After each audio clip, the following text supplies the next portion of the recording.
क्या आपने कभी किसी चीज को इतनी शिद्दत से चाहा है कि उस ख्वाहिश ने आपको रातों की नींद और दिन का सुकून छीन लिया हो?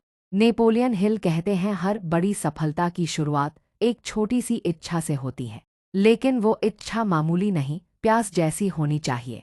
यही है इस किताब का चैप्टर 2, इच्छा शक्ति, दौलतमंद बनने की ओर पहला कदम। इस अध्याय में हम जानेंगे कि सिर्फ सपने देखना काफी नहीं होता, उन्हें पाने के लिए अंदर से जलती हुई भूख होनी चाहिए, वो इच्छा जो आपको हार मानने न दे, जो हालात बदल दे और जो तकदीर लिख दे। तो अगर आप भी अपने जीवन में कुछ बड़ा हासिल करना चाहते हैं तो ये वीडियो आपके लिए है, क्योंकि आज से आप सीखेंगे इच्छा कैसे आपकी सबसे बड़ी ताकत बन सकती है। चलिए इस जिंदगी बदल देने वाले अध्याय की शुरुआत करते हैं। इच्छा शक्ति, सफलता की ओर पहला कदम, दौलतमंद बनने की ओर पहला कदम।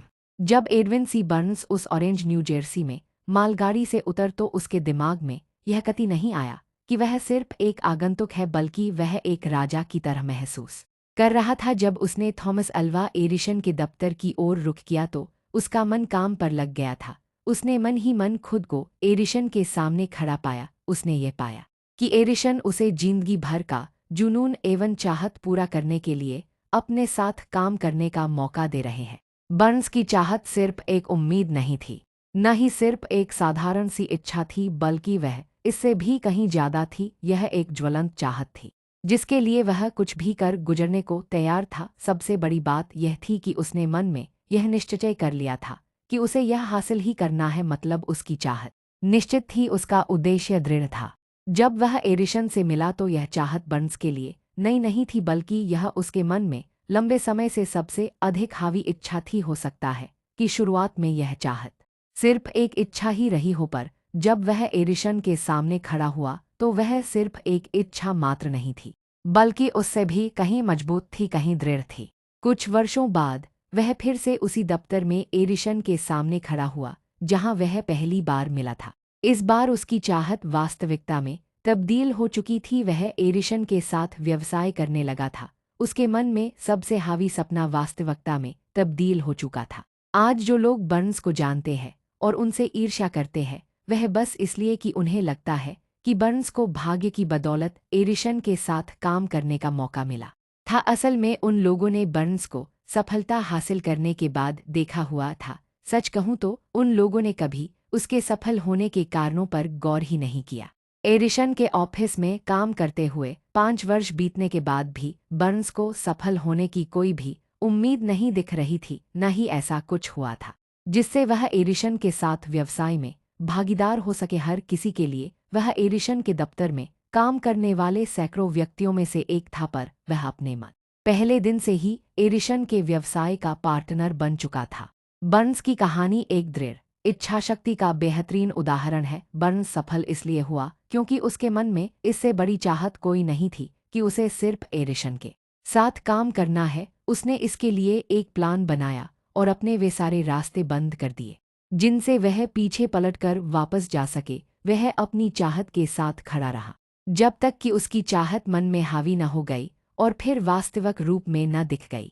जब वह पहली बार ऑरेंज एडिसन के दफ्तर पहुंचा तो उसके मन में कति इस तरह के ख्याल नहीं थे, मैं एडिसन से उसके दफ्तर में काम करने के लिए मौका मांगूंगा, बल्कि उसने यह कहा कि उसे एडिसन के साथ उसके व्यवसाय में साझीदार बनना है। उसने कभी ये नहीं कहा मैं कुछ महीने यहाँ काम करूंगा, अगर मुझे यहाँ कुछ उत्साहजनक मौके नहीं मिलते हैं तो मैं छोड़कर कोई और नौकरी की तलाश करूंगा, बल्कि उसने यह बात रखी मैं कहीं से भी शुरुआत करूंगा। आपके लिए सब कुछ करने को तैयार हूं जो आप कहेंगे, जब तक कि मुझे आपके साथ व्यवसाय करने का मौका नहीं मिल जाता। उसने ये नहीं बोला अगर मैं एडिसन के इस संस्था में असफल हो जाता हूं तो मैं दूसरे मौकों की तलाश करूंगा। उसने बोला मुझे जिंदगी में एक ही चाहत है कि मुझे महान थॉमस अल्वा एडिसन के साथ उनके व्यवसाय में भागीदार बनना है, इसलिए मैं पीछे लौटने के सारे रास्ते बंद करके अपने संपूर्ण भविष्य को इसे हासिल करने में लगा दूंगा। बहुत पहले की बात है, एक महान योद्धा हुआ करता था जिसे एक बार युद्ध क्षेत्र में विजय पाने के लिए कड़ा निर्णय लेना पड़ा। उसे अपनी सेना को शत्रु के साथ युद्ध पर लड़ने के लिए भेजना था। शत्रु की सेना संख्या में उसकी सेना से बहुत बड़ी थी। उसने अपने सैनिकों को नावन में बैठाकर नदी के उस पार भेजा और सभी सैनिकों तथा औजारों के उतरने के बाद उसने सभी नावों को आग लगाने की आज्ञा दे दी। फिर युद्ध होने से ठीक पहले उसने अपने सैनिकों से कहा, आप देख रहे हो सारी नावें जल रही है। अगर हम अपने शत्रुओं को मार नहीं देते तो अब हमारे पास वापस लौटने का कोई जरिया नहीं है। अब हमारे पास सिर्फ एक ही उपाय है, या तो मिट जाओ या फिर अपने शत्रुओं का नाश कर दो। अंत में हुआ यूं कि वे लोग जीत गए। ठीक उसी योद्धा की तरह हर व्यक्ति को वापस लौटने वाली नावन मिटा देना चाहिए, जला देना चाहिए, लौटने के सारे दरवाजे बंद कर देना चाहिए और चल पड़ना चाहिए अपनी मंजिल की ओर। जब जीत की चाहत जिंदगी के लिए जरूरत बन जाए तो सफलता निश्चित है। उस भयावह शिकागो शहर का आग में झुलसने के अगले दिन कुछ व्यवसायी शहर की एक गली में खड़े होकर राख बन पड़ी अपनी दुकानों को देख रहे थे।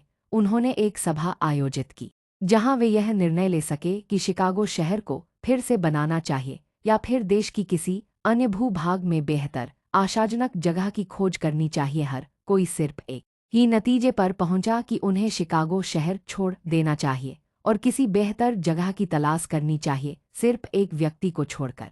वह व्यवसायी जिसने रुकने और फिर से अपना स्टोर बनाने की हिम्मत जुटाई। उसने अपने साथी व्यवसायियों से उंगली दिखाते हुए कहा, प्रिय मित्रों, मैं ठीक इस जगह पर दुनिया का सबसे बड़ा स्टोर बनाऊंगा। चाहे जितनी दफा यह जल जाए पर मैं हार नहीं मानूंगा। वह स्टोर बना, यहाँ तक कि आज भी उस राज्य की सत्ता में वह सबसे ऊंचा स्मारक खड़ा हुआ है। उस समय मार्शल फील्ड के लिए सबसे आसान रास्ता यही होता कि वह अन्य व्यवसाय की तरह उनके साथ शामिल हो जाते। जब उसके साथियों ने बुरे होते हालातों और धूमिल होते भविष्य को देखकर वहां से भाग खड़े हुए और आसान रास्ते की तरफ बढ़ चले।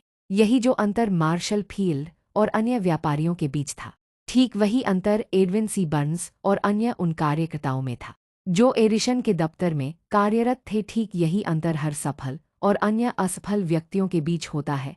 ठीक यही अंतर एक सफल नेता और असफल नेता के बीच होता है। हर इंसान जिसे पैसों की जरूरत है वह पैसों की इच्छा रखता है।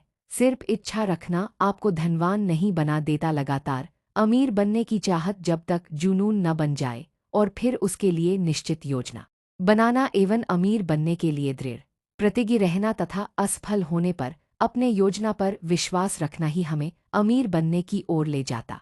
इच्छा शक्ति के दम पर अमीर बनने के ये निम्नलिखित 6 कदम हैं जो आपको आपके सपनों तक पहुंचा सकते हैं। एक, आप जितना धन कामना चाहते हैं उसे निश्चित कर ले। यह कहना पर्याप्त नहीं है मुझे ढेर सारा पैसा कामना है। यह राशि बिल्कुल निश्चित होनी चाहिए, जैसे 1 करोड़ रुपए। इसके पीछे एक मनोवैज्ञानिक कारण है जो आपको अगले अध्याय में बताया जाएगा। 2, यह निर्धारित कर ले कि इतना धन कमाने के लिए आप क्या कुछ कर गुजरने को तैयार है। ऐसा कोई भी नियम नहीं है जिससे बिना कुछ किए ही बहुत कुछ हासिल किया जा सके। 3, एक निश्चित तारीख तय कर ले आप कब तक वह धनराशि कामना चाहते हैं। 4, अपना धन कमाने की इच्छा के लिए एक योजना तैयार कर ले और अभी से शुरुआत कर दे। इससे फर्क नहीं पड़ता कि आप अभी तैयार हैं या नहीं। 5, एक कागज पर साफ तौर पर यह सब लिख ले कि आप कितना धन कमाना चाहते हैं, तारीख, इसके बदले आप क्या कर गुजरने को तैयार है और अपनी योजना को भी लिख ले जिसके सहारे आप निश्चित धनराशि कमाने जा रहे हैं। 6, अपने लिखे हुए कथन को दिन में 2 बार पढ़ें, एक बार रात में सोने से पहले और एक बार सुबह जागने के बाद। जैसे जैसे आप पढ़ें उसे अपने नज़रों के सामने देखें, महसूस करें और इस बात पर विश्वास करें कि वह निश्चित धनराशि आपको हासिल हो चुकी है। ऊपर समझाए गए 6 निर्देशों का आपको पालन करना है। खास तौर पर आपको 6वां निर्देश कुछ ध्यान से पढ़ना है और उस पे अमल करना है। आप यह शिकायत कर सकते हैं कि खुद को ऐसे व्यक्ति के रूप में कैसे देख सकते हैं जिसने वह धनराशि अर्जित कर ली है। जब तक आप उसे सच में हासिल न कर ले, इसी वक्त मजबूत इच्छा शक्ति की जरूरत होती है, मजबूत चाहत की जरूरत होती है। अगर आपको सच में उस धनराशि को पाने की चाहत है और वह आपका जुनून है तो आपको खुद को एक उस धनराशि को अर्जित कर लेने वाले व्यक्ति के रूप में देखने में कोई कठिनाई नहीं होगी। लक्ष्य है धनराशि, बस आपको स्वयं स्वीकार करना है कि आपने वह धन अर्जित कर लिया है। फिर देख लेना, प्रकृति आपको वह धनराशि अवश्य देगी। जो लोग धन के प्रति जागरूक रहते हैं वही अमीर बनते हैं। धन के प्रति जागरूक रहने से तात्पर्य यह है कि जो लोग लगातार धन के बारे में सोचते रहते हैं और धन की चाहत रखते हैं, वही लोग खुद को अमीर बनने की स्थिति में तब ही देख पाते हैं जब असल में वे नहीं होते हैं। जिन लोगों को इंसानी दिमाग के बारे में अधिक जानकारी नहीं है, वे लोग इन सिद्धांतों को अव्यवहारिक कह सकते हैं, पर ये 6 नियम हर किसी के जिंदगी में मदद कर सकते हैं। ये जानकारी उस व्यक्ति एंड्रू कार्नेगी के द्वारा मिली थी, जिसने एक स्टील मिल में एक सामान्य मजदूर की तरह जिंदगी की शुरुआत की थी, पर इस सामान्य सी शुरुआत के बावजूद उसने इन सिद्धांतों को अमल में लाकर 10 करोड़ डॉलर से अधिक दौलत कमा ली। ऊपर दिए 6 कदमों को थॉमस अल्वा एडिसन ने भी जांचा परखा और फिर इसे सत्यापित किया कि ये 6 नियम सिर्फ धन कमाने में ही नहीं प्रयोग में लाए जा सकते, बल्कि किसी भी लक्ष्य को हासिल करने के लिए प्रयोग किए जा सकते हैं। इन 6 कदमों को प्रयोग में लाने के लिए कोई खास मेहनत की आवश्यकता नहीं होती, न ही किसी त्याग की जरूरत होती है, न ही इन्हें अमल में लाने के लिए कोई बहुत अधिक शिक्षा की जरूरत होती है, पर इन कदमों का सफल प्रयोग पर्याप्त कल्पना के माध्यम से ही संभव है। इस बात को जानने की जरूरत है कि धन भाग्य या फिर अच्छी तकदीर से नहीं प्राप्त होता, बल्कि उसकी कल्पना करनी पड़ती है। जिस किसी ने भी अपनी बेहतरीन तकदीर का निर्माण किया है, उन सभी ने एक निश्चित मात्रा में सपने देखे हैं, उम्मीद की है, ज्वलंत इच्छा रखी है और योजना बनाई है, इससे पहले कि वह निश्चित धनराशि अर्जित कर पाते।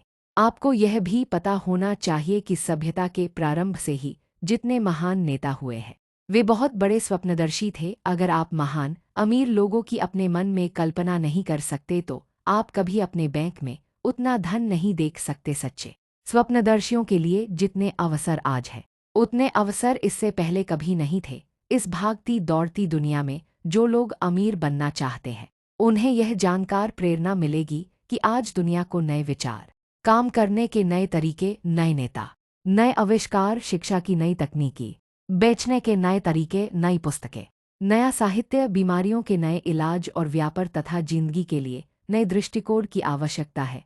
इन सब नई मांग के बीच एक बात निश्चित है कि अगर आपको जीतना है तो आपके पास निश्चित उद्देश्य, ज्ञान और मजबूत इच्छा शक्ति का होना जरूरी है। ये सब हासिल करने के लिए सच्चे स्वप्नदर्शी की जरूरत होती है, जो अपने स्वप्नों को कार्यों में तब्दील कर सके। सच्चे स्वप्नदर्शी हमेशा से थे, हैं और रहेंगे। यही वे लोग होते हैं जो विश्व का सांचा बनाते हैं, जो सच में बड़े नेता हुए हैं। उन्होंने अपने सपनों, नए अवसरों और अनदेखी चीजों को वास्तविकता में बदला है। इन लोगों ने अपनी विचार शक्ति से शहरों, हवाई जहाज, फैक्ट्रियां, कार, बढ़िया स्वास्थ्य और जिंदगी को सुगम बनाने के नए तरीकों का इजाद किया है। आज सपने देखने वालों में 2 जरूरी विशेषताएं होनी ही चाहिए, सहनशीलता और खुली सोच। जिन लोगों को नएपन से डर लगता है, उनके सपने शुरू होने से पहले ही दम तोड़ देते हैं। नेताओं के लिए आज से बढ़िया समय कभी नहीं था। आजकल बहुत ही प्रचुर मात्रा में व्यापार, आर्थिक और औद्योगिकरण को नए सांचे में डालकर नए तरीके से काम किया जाने का वक्त है। अगर आप दौलतमंद बनने की योजना बना रहे हैं, तो किसी को अपने सपनों का मजाक मत उड़ाने दीजिए। अगर आप जीतना चाहते हैं, तो आपको उन व्यक्तियों के जज्बा को जीना पड़ेगा, जिनके भूतकाल में देखे गए सपनों ने सभ्यता को नई ऊंचाइयां दी। वह आत्मा दी जिससे हम लोग इस समाज में मिलजुल कर रह सके। आपको और हमें आगे बढ़ने को और दुनिया को अपनी प्रतिभा दिखाने का मौका मिला। उस कोलंबस को मत भूलिए, जिसने एक अज्ञात दुनिया की कल्पना की और उसे खोजने के लिए अपनी जिंदगी झोंक दी। अंत में वह सफल भी हुआ। कोपरनिकस, एक महान ज्योतिष जिसने दुनिया की बाहुल्यता का सपना देखा और उसकी खोज कर दिया। सच ही कहा गया है कि सफलता पाने के बाद सारी गलतियां माफ हो जाती है और असफल होने के बाद कोई बहाना भी काम नहीं करता।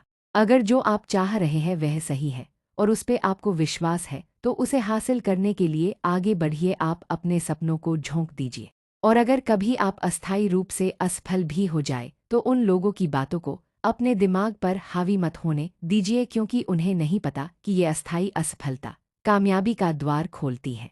हेनरी फोर्ड, एक अनपढ़ और गरीब व्यक्ति जिसने बिना जानवरों के चलने वाली गाड़ी का सपना देखा, उसने उस वक्त का इंतजार नहीं किया जब उसके पास ऐसे साधन उपलब्ध होंगे जो उस गाड़ी को बनाने के लिए मददगार होंगे, पर उसके पास जो कुछ भी था वहीं से काम करना प्रारंभ कर दिया और आज पूरी दुनिया उसके पहियों पर चल रही है। उसने दुनिया में इतनी गाड़ियां चला दी जितना किसी अन्य व्यक्ति ने कभी नहीं चलाई। यह सब इसलिए संभव हुआ क्योंकि उसे अपने सपनों पर विश्वास था।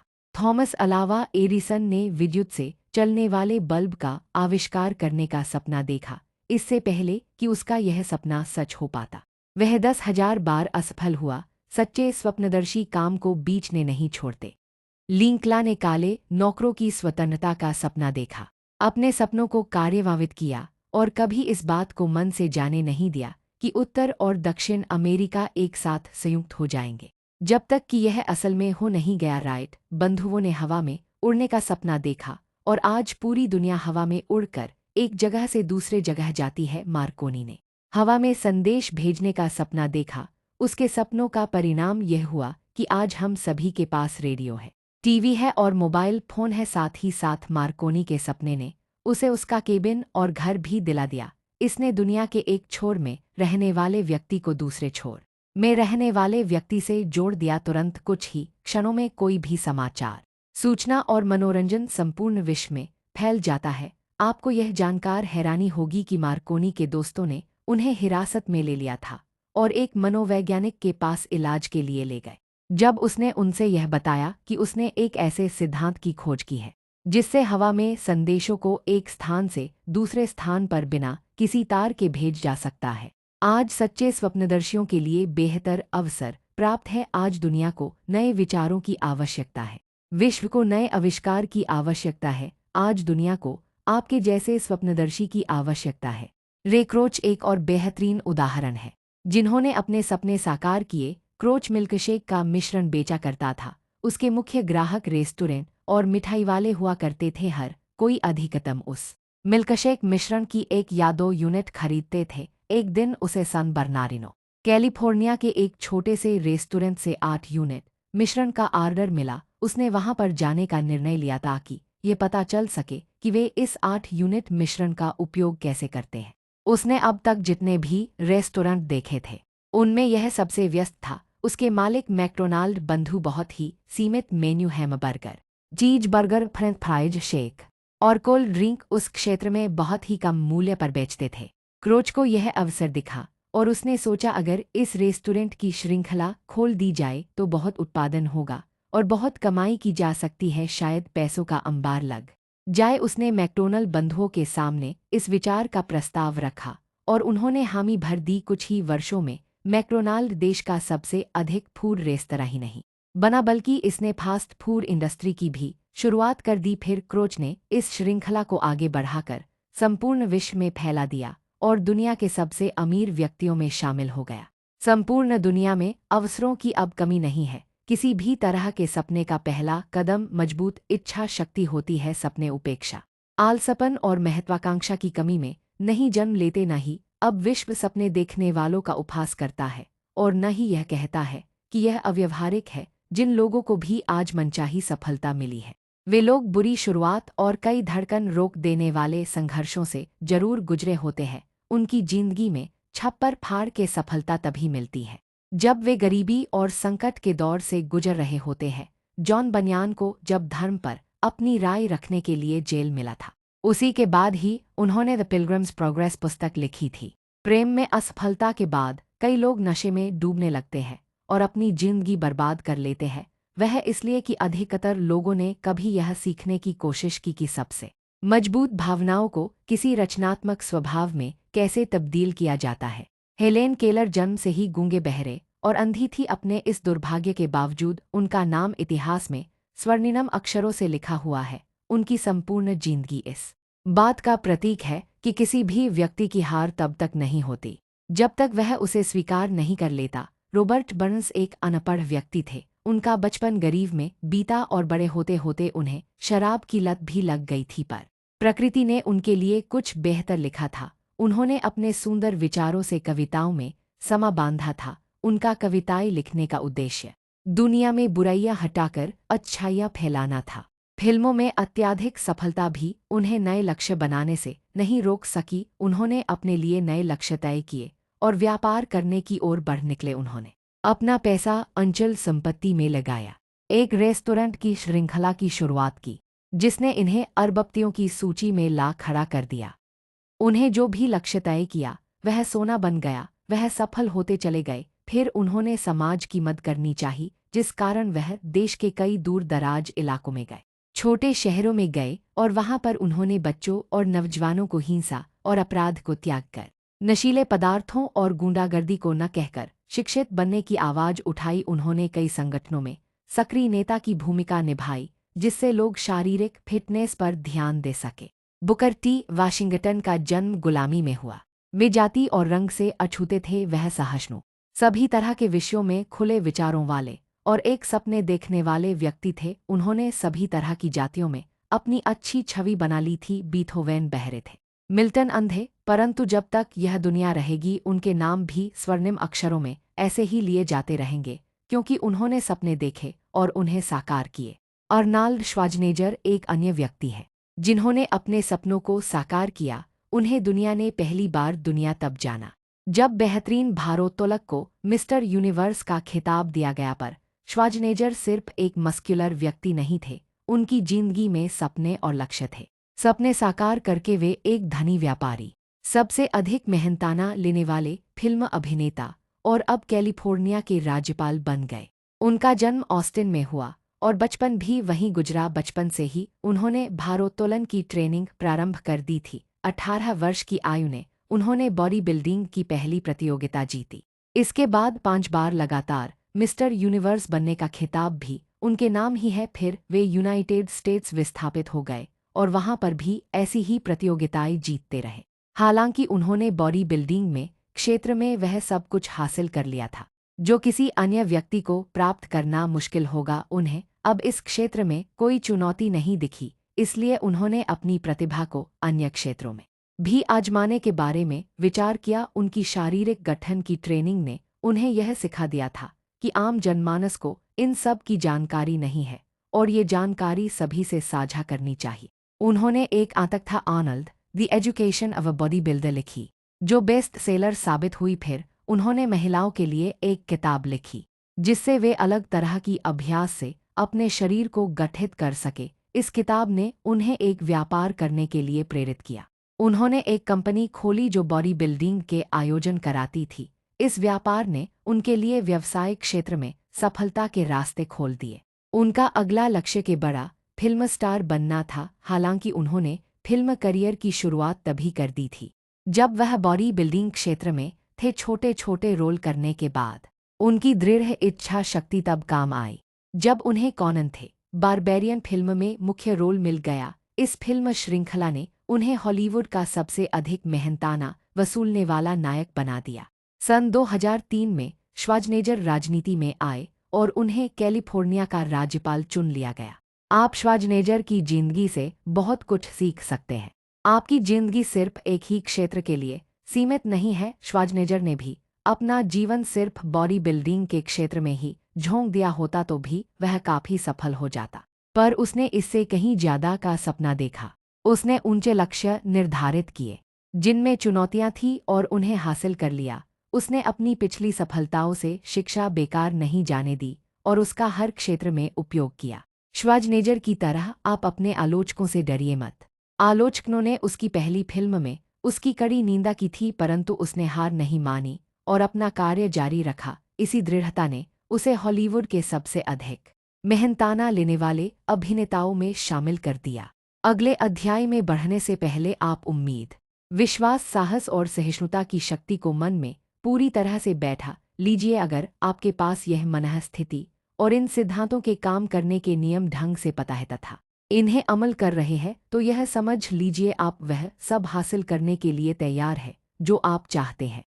सिर्फ किसी वस्तु की इच्छा रखने और उसे हासिल करने के लिए तैयार होने में फर्क होता है। किसी भी व्यक्ति का मन उस वस्तु को तब तक हासिल करने के लिए तैयार नहीं होता जब तक उसके मन पूरी तरह से यह विश्वास न कर ले कि उसे वह वस्तु मिल चुकी है। यह मनःस्थिति विश्वास की होती है, न कि सिर्फ उम्मीद और इच्छा की। इस तरह का विश्वास पाने के लिए आपका मन पूर्ण रूप से पूर्वाग्रह मुक्त होना चाहिए। पूर्वाग्रह होने पर आप इच्छा, साहस और विश्वास जगा नहीं सकते। गरीबी, कंजूसी, इन सब को हासिल करने से अधिक प्रयास खुशियाँ और समृद्धि को हासिल करने के लिए नहीं करना पड़ता है। एक महान कवि ने अपनी कविता में सही कहा है, मैंने धन के लिए जीवन से सौदेबाजी की और जिंदगी आपको उससे अधिक नहीं देगी। मैंने शाम को भीख मांगा, फिर मेरे पास प्राप्त कुछ सिक्कों को गिनने बैठ गया। जीवन एबीएस एक नियोक्ता है। वह आपको वह देता है जो आप मांगते हो, पर एक बार आपने औकात नाप ली, उसके बदले आपको बहुत काम करना पड़ेगा। मैंने एक नौकर भाड़े पर लिया, सिर्फ यह जानने के लिए वह कितना निराश है। मुझे पता चला कि मैंने ईश्वर से कुछ भी मांगा होता, उसने राजी खुशी से भुगतान कर दिया होता। मैरी के ऐश, जो मैरी के कॉस्मेटिक की संस्थापक है, उन्होंने अपनी और विश्व भर में अपने कंपनी के काम करने वाले, जिनकी अब 25,000 की संख्या है, कंसल्टेंट्स की सफलता का राज आत्मविश्वास बताया। उनका यह करियर साल पहले प्रारंभ हुआ था, जब उन्होंने स्टेनली होम प्रोडक्ट्स में काम करना शुरू किया। उन्होंने कई बार इस बात को स्वीकार किया है कि अपने इस काम के प्रथम वर्ष में वह सफल नहीं हो पाई थी और इस काम को छोड़ देना चाहती थी, पर उनकी सोच तब बदली जब उन्होंने स्टैनले सेल्स का सेमिनार में भाग लिया। उन्होंने बताया, उस वर्ष कंपनी की प्रतियोगिता में खूबसूरत, लंबी और सफल महिला को रानी के खिताब से नवाजा जाना था, और उस वर्ष उस महिला को वह खिताब मिला जिसकी किसी ने उम्मीद ही नहीं की थी। मैंने निर्णय लिया कि मैं स्टेज पर जाऊंगी और अध्यक्ष से बात करूंगी और उन्हें अगले वर्ष रानी का यह खिताब जीतने का इरादा बताऊंगी। श्रीमान बेवरेज मुझ पर हंसे नहीं, बल्कि उन्होंने मेरी आंखों की तरफ देखा और कहा, मुझे भी लगता है कि तुम जीत सकती हो। इन शब्दों ने मेरी जिंदगी में जान डाल दी और अगले वर्ष मुझे रानी का खिताब दिया गया। मैरी के ने इस बात को बताया कि सफलता हासिल करने का पहले कदम यह है कि आप खुद पर विश्वास रखें कि आप योग्य हैं और आप उस सफलता के असली हकदार हैं। उन्होंने अपने एक लेख में कामयाबी हासिल करने के लिए कुछ कदमों का अभ्यास करने के लिए बताया है। वे 4 कदम निम्न हैं। खुद को सफल व्यक्ति के रूप में महसूस कीजिए। हमेशा खुद को सफल व्यक्ति के रूप में देखें। उस व्यक्ति को सोचें जिसके जैसे आप बनना चाहते हैं। हर दिन कुछ वक्त अकेले बिताइए, आराम से शिथिल होकर बैठ जाइए, अपनी आंखें बंद कर लीजिए और अपनी चाहत और लक्ष्य पर ध्यान दीजिए। अपने आप को एक नए वातावरण में देखिए जिसकी आप कल्पना करते हैं। खुद को योग्य समझिए और आत्मविश्वास से ओतप्रोत हो जाइए। पिछली सफलताओं को याद कीजिए। हर कामयाबी, चाहे वह छोटी हो या बड़ी, वह यह सिद्ध करती है कि आप योग्य हैं और सफल हो सकते हैं। पिछली सफलताओं को सेलिब्रेट कीजिए और जब भी आप निराश हो, उन कामयाबी को याद कीजिए। लक्ष्य निर्धारित करें। साफ तौर पर यह तय कर ले कि आपको क्या चाहिए। इस बात से हमेशा चौकन्ना रहिए और अपने लक्ष्य से कभी भ्रमित न होइए। जिंदगी के लिए सकारात्मक रवैया रखें। खुद का सकारात्मक चित्र बनाएं। आपकी जिंदगी, कार्य और निर्णय सभी में विश्वास रखें और सकारात्मक रहे। इच्छा शक्ति से प्राकृतिक नियमों पर भी विजय हासिल की जा सकती है। अब मैं आपके ऐसे पुरुष की असामान्य कहानी बताने जा रहा हूँ जिससे चमत्कारिक पुरुष मैंने आज तक देखा ही नहीं, जिसे मैंने जन्म लेने के कुछ मिनट बाद देखा था। उसके कान नहीं थे। पहले तो डॉक्टरों ने कुछ भी बताने से मना किया, पर जब उन पर दबाव डाला गया तो उन्होंने बताया कि शायद यह बच्चा कभी बोल और सुन नहीं पाएगा। मैं डॉक्टर के विचार से सहमत नहीं था और मैं ऐसा कर सकता हूँ क्योंकि मैं उस बच्चे का पिता हूँ। मैंने मन ही मन डॉक्टर के विचार को चुनौती दे दी और खुद एक निर्णय ले बैठा कि ईश्वर बिना कान के मेरे बच्चे को इस दुनिया में भेज सकता है, पर वह उसे पूरी जिंदगी इस तरह यातनापूर्ण जीने के लिए विवश नहीं कर सकता। मैंने यह सोच लिया था कि मेरा बेटा सुनेगा भी और बोलेगा भी। यह मुझे नहीं पता था कि यह सब कैसे होगा, पर मैं इस बात पर जरूर विश्वास करता था कि जहाँ चाह है वहाँ राह है। मुझे महान एमर्सन की बात ध्यान आई, दुनिया की हर वस्तु सिर्फ एक ही बात सिखाती है, वह है विश्वास। हमें सिर्फ विश्वास करके प्रकृति के नियमों का पालन करना है। यह हम सभी पर समान रूप से लागू होती है। कभी आंख बंद करके आवाज सुनिए, प्रकृति आपको रास्ता जरूर दिखाएगी। वह रास्ता सिर्फ एक ही था, इच्छा शक्ति। मैंने अपने अंदर यह इच्छा शक्ति जगा ली थी कि मेरा बेटा सारी जिंदगी गूंगा और बहरा तो नहीं रह सकता। मैंने इस इच्छा शक्ति को कभी अपने मन से जाने नहीं दिया, यहाँ तक कि एक पल के लिए भी नहीं। कुछ वर्षों पहले मैंने लिखा भी था, हमारी सबसे बड़ी रुकावट हमारे मन में पड़े विचार ही है। अगले ही पल मैंने बिस्तर पर लेटे हुए अपने नवजात शिशु को देखा और यह सोचा कि अगर यह सब सही है तो मेरा बेटा बिना कानों के भी सुन सकता है। मैंने प्रण कर लिया कि अपने बच्चे के मन में कभी यह बात आने नहीं दूंगा कि वह सुन और बोल नहीं सकता। इसके लिए चाहे मुझे जो भी करना पड़े। मैंने यह प्रतिज्ञा कर ली कि अपने बेटे के मन में बोलने और सुनने की अपनी मजबूत चाहत के बीज रोप दूंगा, और वह जरूर एक दिन बिना किसी उपकरण के सुनने और बोलने लगेगा। जब बच्चा थोड़ा सा बड़ा हुआ कि वह मेरे साथ सहयोग कर सके, मैंने अपनी मजबूत इच्छाशक्ति को भी उसके अंदर जगाने की कोशिश करने लगा, ताकि यह चाहत सत्य के रूप में हमारे सामने आ सके। मैं हर रोज उसके कान के पास यह सब बोलता, ताकि मेरे बेटे का मन तनिक भी यह स्वीकार न कर सके कि वह सुन नहीं सकता। जैसे ही वह थोड़ा और बड़ा हुआ, वह आसपास की वस्तुओं पर ध्यान देने लगा। हमने यह महसूस किया कि बेशक बहुत कम ही, पर बच्चे को हल्का सा सुनाई तो देता था। जिस उम्र में बच्चे बोलने लगते हैं, वह बोल तो नहीं पाता था, पर वह कुछ आवाज़ों को सुन जरूर लेता था। बस हमें यही चाहिए था। मुझे यह विश्वास हो गया था कि मेरा यह तरीका काम कर रहा है। तभी कुछ ऐसा हुआ जिसने मुझे उत्साहित कर दिया, अचंभित कर दिया, एवं आशा से भर दिया। ऐसा कुछ उस साधन से हुआ जिससे हमने कभी उम्मीद नहीं किया था। हम एक टेप रिकॉर्डर लाए हुए थे। जब उस बच्चे ने एक गाना सुना तो वह उत्साहित हो गया था और गाने को सुनकर कुछ प्रतिक्रिया देने लगा। वह कुछ तरह के गांव में उत्साह दिखाने लगा था। उनमें से एक गाना था। एक बात तो वह एक गाना चलाकर 2 घंटे तक खड़े खड़े सुनता रहा। हमें तब तक इस बात का पता नहीं चला कि ऐसा क्यों हो रहा है, जब तक हमने आवाज का अस्थिचालन सिद्धांत के बारे में जानकारी नहीं थी। जब वह टेप रिकॉर्ड पर प्रतिक्रिया देने लगा था, मुझे यह मालूम पड़ा कि जब मैं उसके कान के पास या फिर दिमाग के पास जाकर कुछ बोलता हूं तो उसे समझ आता है। मैंने अपनी मजबूत इच्छा शक्ति को इसी माध्यम से उसके अंदर जगाता था, पर अभी तक जो परिणाम निकाला था वह इतना उत्साहित करने वाला नहीं था। फिर भी मेरी इच्छा शक्ति ने मेरे विश्वास का साथ दिया और ऐसी किसी भी नकारात्मक बात को मन में आने से पहले ही निकाल फेंका। मेरी दृढ़ प्रतिज्ञा का फल यह हुआ कि मेरा बच्चा मेरी आवाज को ठीक ठीक सुनने लगा था। मैं उसके मन में यह भरने से कभी नहीं चूकता था कि वह बोल और सुन सकता है। मैंने यह अनुभव किया कि बच्चों को दादी नानी की कहानी सुनना अच्छा लगता है। मैं ऑफिस जाता, वहां पर उसके लिए कहानी लिखता और रात में सुनाता। साथ ही साथ उसके मन में यह भी भरता कि वह बिल्कुल ठीक है और सुन एवं बोल सकता है। एक कहानी जब मैं सुनाता हूँ तो उसको हर बार एक अलग तरीके से सुनाता हूँ, उसे अलग रंगों से भर देता हूँ। उसका उद्देश्य उसके मन में यह भरना था कि उसका यह शारीरिक दोष कोई कमी नहीं है, बल्कि यह उसके जीवन की एक बड़ी संपत्ति बनेगी। एक कहानी जब मैं सुनाता हूँ तो उसको हर बार एक अलग तरीके से सुनाता हूँ, उसे अलग रंगों से भर देता हूँ। उसका उद्देश्य उसके मन में यह भरना था कि उसका यह शारीरिक दोष कोई कमी नहीं है, बल्कि यह उसके जीवन की एक बड़ी संपत्ति बनेगी। गीता में भी लिखा है, कुछ अवसाद अच्छे के लिए होते हैं, और मैंने ऐसी फिलॉसफी को आजमाया भी है और मुझे ठीक तरह से पता है कि हर कमी अपने साथ उतनी ही अच्छाइयाँ भी लिए होती है। मुझे थोड़ा सा अंदाजा था इस कमी को किस तरह से उसकी संपत्ति के रूप में बदलनी है, और मैं हर रोज उसे कहानियों में पिरोकर उसके मन में यह भरने की कोशिश करता कि उसकी यह विकलांगता को दुनिया के बड़े काम आ सकती है। मुझे यह बताया गया था कि उसके कानों में ऐसी कोई चीज नहीं है जिससे सुना जा सके। इससे पहले कि मैं निराश होता, मेरी इच्छा शक्ति ने मेरे विश्वास को डगमगाने नहीं दिया।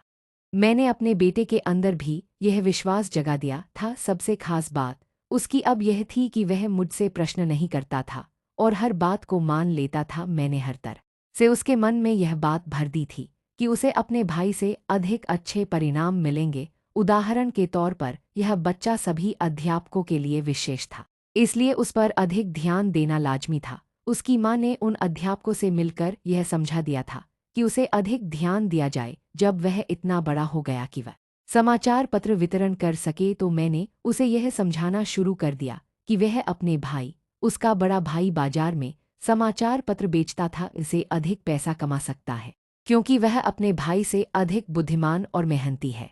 हमने यह गौर किया जैसे जैसे वह बड़ा हो रहा था, उसकी सुनने की क्षमता बढ़ रही थी। दूसरी तरफ उसके मन में अपनी कमी को लेकर ध्यान देने की आदत कती नहीं थी। जब वह 7 वर्ष का हुआ तब उसने पहली बार हमारी मेहनत को सफल सिद्ध किया। कुछ महीने तक उसने अपनी माँ से बाहर बाजार में समाचार पत्र बेचने की अनुमति मांगी, पर उसकी माँ उसके बहरेपन की वजह से डरी हुई थी। एक माँ की तरह उनकी भी चिंता वाजिब थी कि कहीं उसे कुछ सुनाई न दे और कोई दुर्घटना हो बैठे। फिर एक दिन अचानक वह मौका देखकर रसोई की खिड़की से कूदकर बाजार भाग गया। वहां एक मोची से उसने 6 सेंट लिए और उससे समाचार पत्र खरीदे, फिर बेच दिया। एक बार जब वह समाचार पत्र बेच चुका तो उसने फिर से खरीदा और बेचा। यह उसने तब तक किया जब तक कि शाम नहीं हो गई। फिर उसने वापस आते समय मोची को उसके 6 सेंट वापस कर दिया। अंत में उसने पाया कि आज उसने सेंट कमाए। जब हम लोग घर पहुंचे तो वह अपने कमरे में बिस्तर में सो रहा था। उसने अपनी मुट्ठी में सारे पैसे दबा रखे थे। उसकी माँ ने मुट्ठी खोली तो सिक्के एकदम से गिर पड़। वह अपनी बेटे के पहली कमाई पर भावुक होकर रोने लगी, जबकि मेरी प्रतिक्रिया विपरीत थी। मैं दिल खोलकर हंसा कि उसके मन में मेरे रोपा गया बीज एक आकार ले चुका है। उसकी माँ सोच रही थी कि उसका बेटा ढंग से सुन नहीं सकता। कहीं पैसा कमाने के चक्कर में रास्ते में बेटे के साथ कोई दुर्घटना हो जाती तो। मैंने देखा एक बहादुर, महत्वाकांक्षी, आत्मनिर्भर व्यापारी को देखा जिसे अपने ऊपर पूर्णतया विश्वास है। उसने कदम उठाया और वह जीत गया। उसकी काम ने मुझे बहुत खुशियां दे दी, क्योंकि मुझे पता लग गया था जो मैंने उसके मन में रोपा है वह उसके साथ पूरी जिंदगी रहने वाला है। बाद में उसने इसे सही भी सिद्ध किया। जब उसे पाने बड़े भाई से कुछ चाहिए होता था तो वह जमीन पर लेट जाता, पैर मारने लगता, रोने लगता और उस वस्तु को हासिल कर लेता। जब उस हल्का बहरा बच्चा को कुछ चाहिए होता तो पहले वह पैसा कमाता और उससे वह खरीद लेता। आज भी उसकी यही आदत है। मेरे बच्चे ने मुझे यह पाठ पढ़ाया कि एक विकलांग व्यक्ति अपने सामने पड़े पत्थरों को एक रुकावट के रूप में न लेकर उनसे सीढ़ियां बनाकर अपने लक्ष्य तक पहुंच सकता है।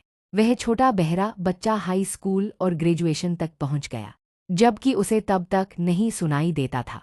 जब उसके अध्यापक उसके पास आकर जोर से न बोले, हमने उसे गूंगे बहरों के विद्यालय नहीं भेज। हम नहीं चाहते थे कि वह सांकेतिक भाषा सीखे, हम चाहते थे कि वह एक सामान्य व्यक्ति की तरह अपनी जिंदगी गुजारे, और इसके लिए हम दृढ़ प्रतिज्ञ थे। यह इतना आसानी से नहीं हुआ, बल्कि हमें विद्यालय के लोगों से इस मामले में काफ़ी बहस भी करनी पड़।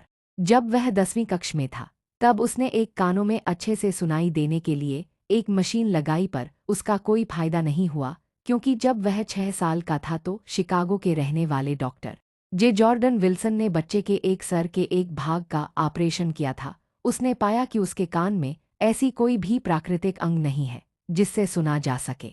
अपने कॉलेज के अंतिम दिनों में ऑपरेशन के 18 वर्षों बाद कुछ ऐसा हुआ जिसने उसकी जिंदगी में टर्निंग पॉइंट दे दिया। उसने एक ऐसी विद्युतीय मशीन मिल गई जिससे सुनाई देने में आसानी हो। जो उसने ट्रायल के लिए मंगाई थी, उसे उस मशीन प्रयोग करने में उतनी दिलचस्पी नहीं थी, क्योंकि उसने ऐसे भी एक मशीन का प्रयोग करने की कोशिश की थी पर सफल न हो पाया था। अंततः उसने उस यंत्र को उठाया और यूं ही कान में लगा लिया। ये क्या एक सामने व्यक्ति की तरह आवाज सुनने की चाहत सच हो गई थी। उसने पहली बार इस तरह से आवाज सुनी थी जिस तरह से कोई भी सामान्य व्यक्ति सुनता है। ईश्वर अपने अजूबे बड़े रहस्यमय तरीके से करता है। वह आज बहुत प्रसन्न था। उस मशीन ने उसकी दुनिया ही बदल कर रख दी थी। तुरंत वह अपनी मम्मी का फोन उठाने के लिए दौड़ पड़ता है और बड़े आराम से उस दिन उसने पहली बार ठीक से अपनी मम्मी की आवाज सुनी थी। अगले दिन उसने पहली बार अपने प्रोफेसरों की ढंग से आवाज सुनी थी। पहली बार रेडियो सुना था और पहली बार सिनेमा भी सुना था। जिंदगी पहली बार लोगों से सामान्य पूर्वक बात सुन सकता था। दूसरे व्यक्तियों को जोर से नहीं बोलना पड़ता था। उसे ऐसा लग रहा था जैसे वह दूसरी दुनिया में आ गया हो। हमने प्राकृतिक गलती को अपनी दृढ़ इच्छा शक्ति की वजह से अस्वीकार कर दिया था। इस दुनिया में उपलब्ध एकमात्र अभ्यास से हमने प्रकृति को अपनी गलती सुधारने के लिए मजबूर कर दिया। इच्छा शक्ति ने अपना काम कर दिया था, पर यह काम अभी पूर्ण नहीं हुआ था। अभी भी लड़के को इस विकलांगता को एक संपत्ति में बदलना बाकी था। यह चमत्कार उसके लिए बस इतनी ही बड़ी बात थी कि उसकी आवाज की दुनिया बदल गई थी। वह इसी में खुश था। एक दिन उसने इस यंत्र के निर्माता को एक चिट्ठी लिखी जिसमें उसने अपने अनुभव साझा किए थे। फिर उसने कुछ लिखा, शायद कुछ ही जो रेखा में नहीं लिखा था बल्कि उन रेखाओं के बीच में लिखा हुआ था। इस कारण उसे न्यूयॉर्क के उस कंपनी से बुलावा भी आ गया। जब वह उस कंपनी के मुख्य अभियंता से अपनी बदली हुई दुनिया के बारे में बात कर रहा था तो उसके दिमाग में एक विचार, एक प्रेरणा, आप जो भी नाम देना चाहे दे दे, उभर आई, जिसने उसकी कमजोरी को एक ताकत में बदल दी। उसे पैसे भी मिलने लगे और खुशियां भी आ गई। इस विचार का पूरा गठजोड़ यह था। उसने उन लाखों बहरों लोगों की मदद करने की ठानी जो पूरी जिंदगी बहरे बनकर ही काट देते हैं और इन यंत्रों के उपयोग के बारे में जानते नहीं है। उसने सोचा अगर उन्हें इन यंत्रों के बारे में पता चल जाए तो उनकी जिंदगी भी बदल सकती है। उसने अपनी बदली हुई जिंदगी के बारे में बताने की ठानी। वह तभी इस निर्णय पर पहुंच गया था कि अब वह पूरी जिंदगी उन लोगों को मदद करने के लिए समर्पित कर देगा। उसने तुरंत कंपनी के मार्केटिंग सिस्टम की जानकारी ली और फिर उसने यह खोजने की कोशिश की कि किस तरह से ऊंचा सुनने वाले व्यक्तियों से बात की जाए और उन तक इन नई खोजी विधियों द्वारा पहुंचा जाए। जब उसने अपना प्लान बना लिया तो उसे प्रेजेंटेशन देने के लिए कंपनी में बुलाया गया। प्रेजेंटेशन प्लान देते वक्त ही उसे 2 वर्ष का अपने एम्बिशन को आगे बढ़ाने के लिए अनुबंधित कर लिया गया। जब वह ऑफिस जा रहा था तो उसके चेहरे पर संतुष्टि के भाव झलक रहे थे। झलके भी क्यों ना, वह उन हजारों लोगों की जिंदगी संवारने जा रहा था और थोड़ा बहुत अपना सपना पूरा करने भी। जैसे ही वह उस हीरिंग एड बनाने वाली कंपनी से जुड़ गया, उसके तुरंत बाद ही उसने मुझे उस कंपनी का गूंगे और बहरों लोगों के लिए लेक्चर सुनने के लिए बुलाया। इस लेक्चर का उद्देश्य यह था कि गूंगे और बहरों व्यक्तियों को सिखाया जा सके कि कैसे आसानी से बोला व सुना जा सकता है। इससे पहले मैंने इस तरह की शिक्षा के बारे में कभी सुना नहीं था।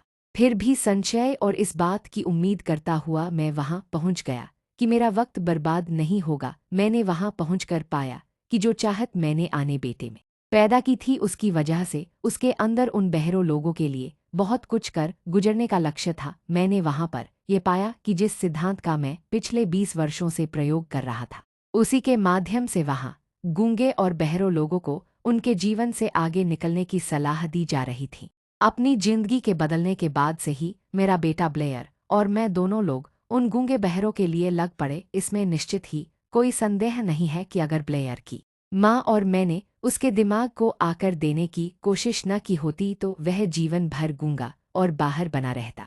जब ब्लेयर एक बड़ा हो गया था तब डॉक्टर एरविन वूरहीस, जो इन सब मामलों के बहुत बड़े विशेषज्ञ थे, वे मेरे बेटे का ढंग से निरीक्षण करने के बाद बहुत अचंभित हुए कि वह कैसे सुन और बोल सकता है जबकि सैद्धांतिक रूप से उसे सुनाई देना ही नहीं चाहिए। एक्सरे चित्र में भी ऐसा कोई द्वार नहीं दिखाई दे रहा था जिससे आवाज मस्तिष्क तक पहुंच सके। वे इस बात से अचंभित थे कि वह सुन कैसे पा रहा है। जब मैंने अपने बेटे में इच्छा शक्ति के वे बीज बोए थे कि वह बोल और सुन सकता है, अपनी जिंदगी एक सामान्य इंसान की तरह जी सकता है, तब प्रकृति ने कुछ ऐसा किया जिससे बाहरी दुनिया और उसके मस्तिष्क के बीच एक पल का निर्माण हो सके और वह सुनने के काबिल बन सके। उस बात का पता बड़े बड़े विशेषज्ञ डॉक्टर भी नहीं लगा पा रहे थे। यह मेरे लिए भी ईश्वर के किसी चमत्कार से कम नहीं था। मैं अगर इस बात को पूरी दुनिया के साथ न साझा करता तो शायद मैं कभी खुद को माफ न कर पाता। इस अनुभव को आप सभी से साझा करके मैं खुद को बहुत खुशकिस्मत मान रहा हूँ। यह सब कुछ ऐसे नहीं हुआ, मुझे इस बात का विश्वास था, क्योंकि इसका भी एक कारण था कि मुझे पता अगर आके अंदर कोई चाहत हो और उसमें विश्वास हो जाए तो यह इच्छा शक्ति आपको कुछ भी हासिल करा सकती है। मुझे इस बात में कोई संदेह नहीं था कि एक मजबूत इच्छा शक्ति से आप किसी भी चीज को वास्तविकता में जन्म दे सकते हैं। ब्लेयर ने खुद को एक आम इंसान की तरह सुनने का सपना देखा और उसने वह हासिल कर लिया। उसका जन्म एक अपंग बच्चे की तरह हुआ था, जो इस बात के लिए काफी था कि बिना किसी चाहत के वह सड़कों पर पेन या कप बेचता नजर आए। अब वही विकलांग बच्चा कई लाखों लोगों की मदद कर रहा था जिन्हें ऊंचा सुनाई देता है। यह सिर्फ मदद करना ही नहीं था बल्कि उसको रोजगार भी मिल गया था, जिस वजह से वह आरामपूर्वक पूरी जिंदगी व्यतीत कर सकता था। जो सफ़ेद झूठ मैं बचपन से उसके मस्तिष्क में भरने की कोशिश कर रहा था कि वह अपनी कमजोरी को अपनी ताकत में बदल सकता है, उसने इस बात को सच सिद्ध कर दिया। दुनिया में ऐसा कुछ भी सही या गलत नहीं है जिसे मजबूत इच्छा शक्ति और विश्वास के द्वारा वास्तविकता में तब्दील न किया जा सके। यह हर किसी पर समान रूप से लागू होता है। यह मेरा सौभाग्य था कि मुझे इच्छा शक्ति को अपने बेटे की कमी को सुधारने के लिए प्रयोग किया। इससे अच्छा शायद ही किसी को इतना नज़दीक इस सिद्धांत का प्रयोग करने का मौका मिले। अगर प्रकृति इस इच्छा शक्ति के सामने झुक सकती है तो किसी व्यक्ति या इंसान की क्या औकात है कि वह इस इच्छा शक्ति के सामने समर्पण न करे। यही मस्तिष्क के शक्ति की विशेषता है। हमें यह नहीं पता कि यह कैसे काम करता है। हर व्यक्ति, हर जगह और हर वस्तु के लिए यह सिद्धांत बिल्कुल अलग तरह से काम करता है। शायद इस बात को विज्ञान सिद्ध कर सके। मैंने अपने बच्चे के मन में वह बीज बोए जिससे वह सुन और बोल सके, और यह वास्तविकता में उसने सिद्ध कर दिया। मैंने अपने बेटे के मन में यह सुझाव दिया कैसे वह अपनी इस कमजोरी को अपनी ताकत बना सकता है, और उसने भी ऐसा कर दिखाया। ऐसे परिणाम किस तरह से आए, इसकी कार्यप्रणाली बताना कोई कठिन काम नहीं है। इस कार्यप्रणाली में 3 बातें हैं। पहली कि मैंने विश्वास किया अपनी उस इच्छा पर कि वह सामान्य रूप से सुन सकता है, जो मैंने अपने बेटे को बताई। दूसरा कि मैंने हर उस उपलब्ध तरीके से अपनी बात को दृढ़तापूर्वक लगातार प्रयास से उस तक पहुंचाई। तीसरा महत्वपूर्ण, उसने मुझ पर विश्वास किया। कई वर्षों बाद मेरे साथ काम करने वाले एक सहयोगी बीमार पड़ गए। उनकी हालात दिन प्रतिदिन बदतर होती जा रही थी। अंत में उन्हें अस्पताल में ऑपरेशन करने के लिए भर्ती कराया गया। जब वे ऑपरेशन थिएटर की तरफ पहियों वाले पलंग पर लेटकर जा रहे थे, तब मैंने उनकी ओर देखा और यह सोच में डूब गया कि इतने दुबले पतले और कमजोर व्यक्ति का ऑपरेशन कैसे हो सकता है। क्या यह ऑपरेशन सफल हो भी पाएगा या नहीं? डॉक्टर ने भी हमें यह चेतावनी दे दी थी कि उनका बचकर वापस आने के बहुत कम उम्मीदें हैं, पर यह डॉक्टर की राय थी, यह मरीज की राय कतई नहीं थी। फर्क इससे नहीं पड़ता कि डॉक्टर क्या सोच रहा है, यहाँ पर फर्क इससे पड़ेगा कि मरीज क्या सोच रहा है। उसने जाते हुए मुझसे कहा, मित्र, चिंता मत करो, जल्द ही मैं वापस आऊंगा और आपके साथ काम पर लगूंगा। नर्स ने मेरी तरफ दया भरी नज़रों से देखा, परंतु वह मरीज ऑपरेशन के बाद सफलतापूर्वक ठीक होकर आ गया। सब कुछ सही होने के बाद डॉक्टर ने मुझे बताया, उसकी जीने की चाहत ने उसे बचा लिया। अगर उसकी इच्छा शक्ति ने मौत को मना न किया होता तो शायद वह बचकर वापस न लौट पाता। मैं इच्छा शक्ति में विश्वास करता हूँ। मैंने गरीबी से उठते हुए देखा है लोगों को, सैकड़ों असफलताओं के बाद सफलता की बुलंदियां छूते देखी है। लोगों को मैंने अपने विकलांग बेटे को एक सामान्य और सफल जिंदगी जीते हुए भी देखी है, जबकि जन्म लेते ही प्रकृति ने उसे कान दिए ही नहीं थे। इस अध्याय में अपने पढ़ा कैसे कोई अपनी इच्छा शक्ति का उपयोग कर सकता है। मजबूत इच्छा शक्ति से आप वह सब कुछ पा सकते हैं जो आप सोचते हैं। यह सब संभव है उस मस्तिष्क रसायन से जो प्रकृति आपको मजबूत इच्छा शक्ति होने पर खोलता है। दुनिया में कुछ भी असंभव नहीं है, वह सब कुछ आप पा सकते हैं जो आप सोचते हैं। तो दोस्तों, आज आपने जाना कि सिर्फ चाहने से कुछ नहीं होता। इच्छा में जलन होनी चाहिए, प्यास होनी चाहिए, दीवानगी होनी चाहिए। नेपोलियन हिल यही कहते हैं, अगर आप दौलत चाहते हैं, सफलता चाहते हैं, तो आपकी इच्छा इतनी ज़बरदस्त होनी चाहिए कि वो आपके भीतर की हर कमजोरी को जला दे। अगर आपको ये वीडियो पसंद आया हो तो एक लाइक ज़रूर करें, ये आपका मुझसे जुड़ाव दिखाता है। कमेंट करके बताएं कि इस अध्याय से आपने क्या सीखा और सबसे ज़्यादा किस लाइन ने आपको छू लिया। वीडियो को अपने दोस्तों के साथ शेयर करें जो सफलता की राह पर चलना चाहते हैं। और हाँ, चैनल को सब्सक्राइब करना बिल्कुल मत भूलिए, क्योंकि अगले अध्याय में हम जानेंगे विश्वास की ताकत, जो किसी भी लक्ष्य को सच करने का दूसरा और बेहद ज़रूरी कदम है। सोच बदलो, जिंदगी बदलेगी। मिलते हैं अगले अध्याय में। धन्यवाद।